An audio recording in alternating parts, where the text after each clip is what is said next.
G-Sport. Nah, mendekati akhir tahun, banyak kejadian-kejadian yang di luar perkiraan, di luar dugaan Cukup ya. mengejutkan. Adanya virus COVID-19 ini mengubah segalanya, Bang.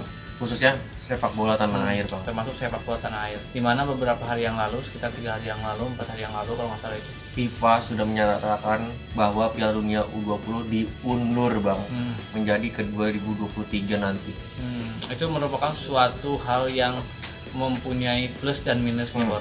Waktu pas beberapa bulan yang lalu Indonesia itu di bawah timnas U19 di bawah arahan pelatih asal Korea Shin Tae-yong melakukan training center pemusatan latihan di Kroasia selama 2 sampai 2 minggu kalau nggak salah itu ya, 2 minggu lebih lah ya. Saat ini pun Mengasah gitu, maksudnya itu mengasah kemampuan para pemain Indonesia, pemain timnas itu untuk bisa bersaing gitu loh, Bor. Maksudnya itu untuk ya bertanding dengan beberapa negara yang mempunyai deretan pemain-pemain yang berkualitas kayak gitu, Bor.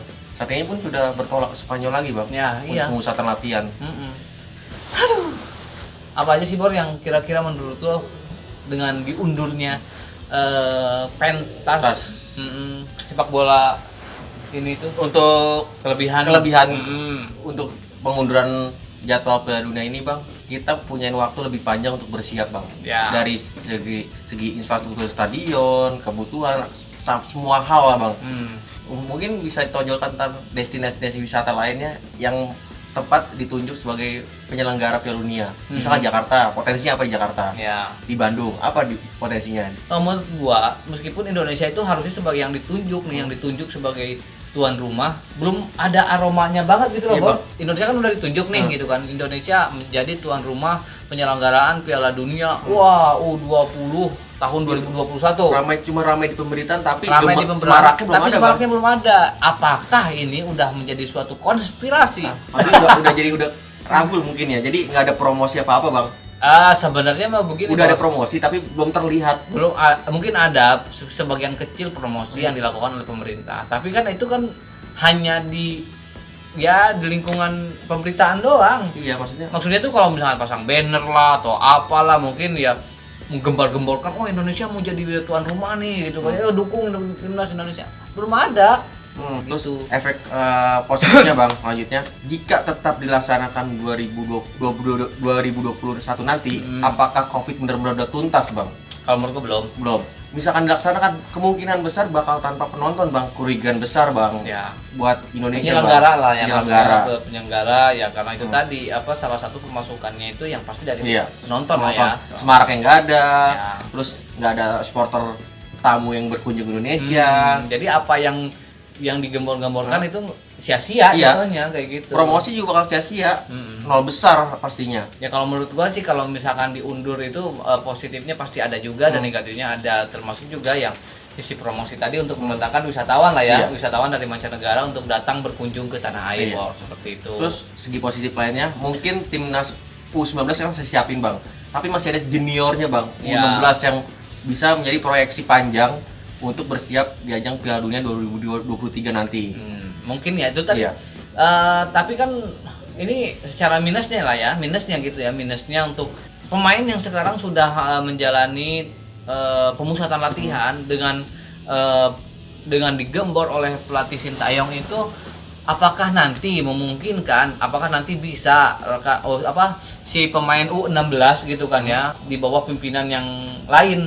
Kan belum tentu juga Shin Tae-yong turun untuk menangani itu loh, Bor. Beredar isu Shin Tae-yong akan ambil alih timnas U16 dan mencari bibit-bibit lainnya. Oke, kalau itu gua setuju. Kalau itu gua oke. Dan timnas U19 bersiap untuk ajang lainnya, Bang. Piala Asia nanti. Oke, masuk.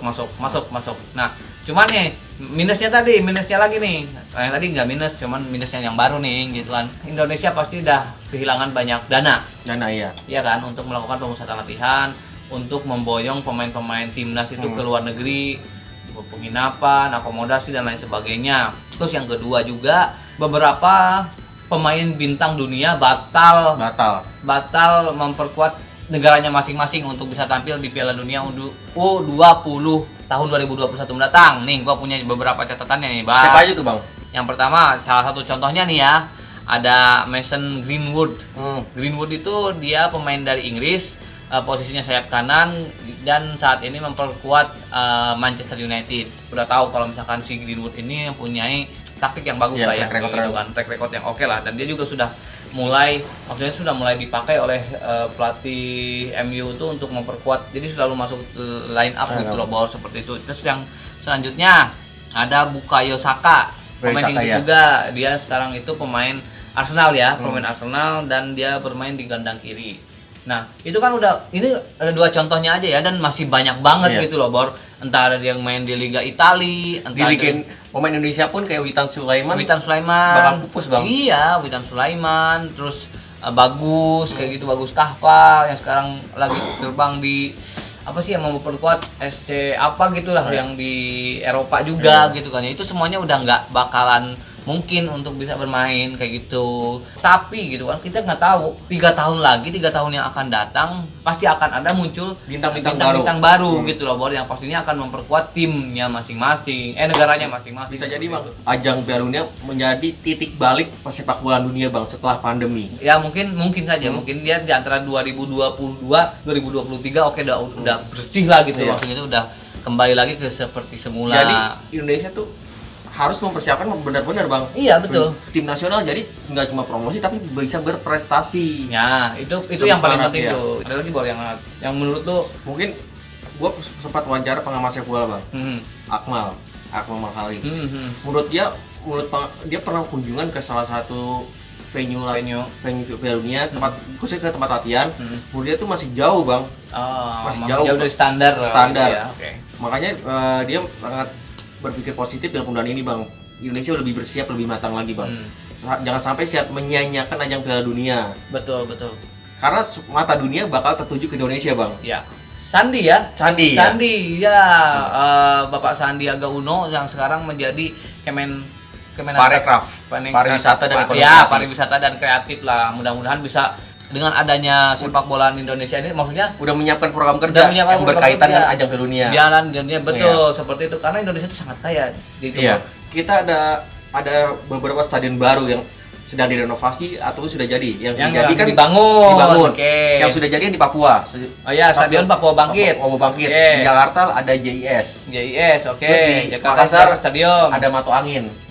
Mungkin nggak sih, Bang, ada venue baru bakal ditunjuk FIFA? Ya, kalau menurut gua sangat-sangat memungkinkan, karena kita lihat juga sekarang kayak yang di Jakarta lah ya, kayak yang Jakarta International Stadium itu yang digagas oleh pemerintah Provinsi DKI Jakarta itu direncanakan akan menjadi stadion yang bertaraf internasional dan setara dengan stadion di Munchen ya, kalau nggak salah itu Bayern Munchen ya, kalau nggak salah gitu loh, Bor. Ya kita nggak tahu, mudah-mudahan aja. Atau partai finalnya di JIS lah. Ya, oke, sekalian memperkenalkan lah ya, Indonesia bukan hanya ada Gelora Bung Karno, tapi di Jakarta pun sekarang sudah ada Jakarta International Stadium yang sudah bertaraf internasional. Dan katanya lebih besar dari stadion utama Gelora Bung Karno dengan kapasitas bangku penonton.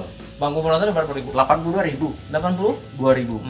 Sedikit kecewa Piala Dunia diundur, tapi kita ambil hikmahnya. Kita ambil hikmahnya, harus berbenah lebih baik dan prestasi. Oke, mungkin segitu aja beberapa informasi yang kita sampaikan. Mudah-mudahan menjadi salah satu hal yang menarik untuk disimak. Jangan lupa untuk selalu like, komen, and subscribe. Oke, gua pamit, gua Asep, gua Andri. sampai ketemu lagi di episode selanjutnya. Salam G-Sport.